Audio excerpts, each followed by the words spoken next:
From the looks of it, it looks like you still have your holiday outfit on. So what looks good to you today, Pete? Technology and semiconductors, which it looked great last week, and they continue to look great today, Scott. I mean, we are seeing a little bit of activity just about everywhere. We're seeing it on the macro front in terms of the spider calls and looking for more upside there, but we're also seeing it in individual names like Microsoft, where we're seeing some huge option activity in there. AMD, monstrous in there as well, and then NVIDIA, which occasionally when that does hit, Scott, they come in size, and that's exactly what we're seeing today. So they don't seem to think, when I say those that are buying these calls, they don't seem to think that this is something that's going to end today or tomorrow. They're definitely looking out a little bit and expecting this to be a pretty strong week. Do you feel, though, Pete, and I asked this, Carl and Kayla and I talked about this earlier on Squawk on the Street, whether this is a last burst into the beginning of the new year before it gets real, before we really start thinking about what a tighter Fed is going to mean for the markets and multiples?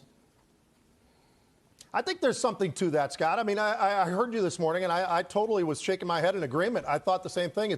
We are getting a big surge, and I know we're going to have Tom Lee on, but we were talking with him just last week. On Thursday, I was talking to Tom, and he was just explaining a lot of what his opinions were going forward, and I couldn't agree anymore. I mean, the reality is that I think we're in a very interesting, choppy kind of a market. I mean, just look at just the last week or so, Scott. When we look at the volatility index, for instance, it was trading at 26 a week ago, and we closed out the week under 18. And you look at the 10-year, went from 1.4, or a little less than 1.4, almost to 1.5 in a week. These are big moves. These are things that are happening at a very, very quick pace. So when you look at crude, $67 and then bounces all the way back near 74. So I think when you see what's going on, the velocity of the markets are still there. But I think the one thing that we've got a little bit of normalcy on right now, volumes, because we were on a pace in December to about 44, 45 million contracts per day.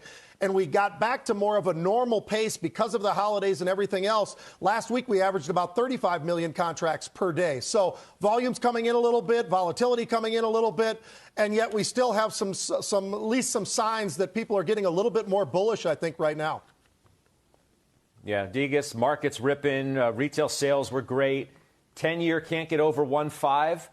The environment reads pretty good if you just look at those three metrics. Well, exactly. And so what we're seeing is that the upside to this market is still pushing through, even with the Omicron variant out there. One of the things that we saw, and I think all the families out there will see this, is that the Omicron variant, people had to get these PCR tests, they had to get the rapid tests, but people were still trying to connect and get out there into the market. And so we're seeing that this market is going to continue to go up. And that's what we're preparing for into 2022. Yeah, Shannon, does this feel like a last burst to you or something that's more sustainable? And we're certainly going to ask Tom Lee that question. As I mentioned, Fundstrat Tom Lee, he's going to join us in just a few moments. But how would you entertain that question?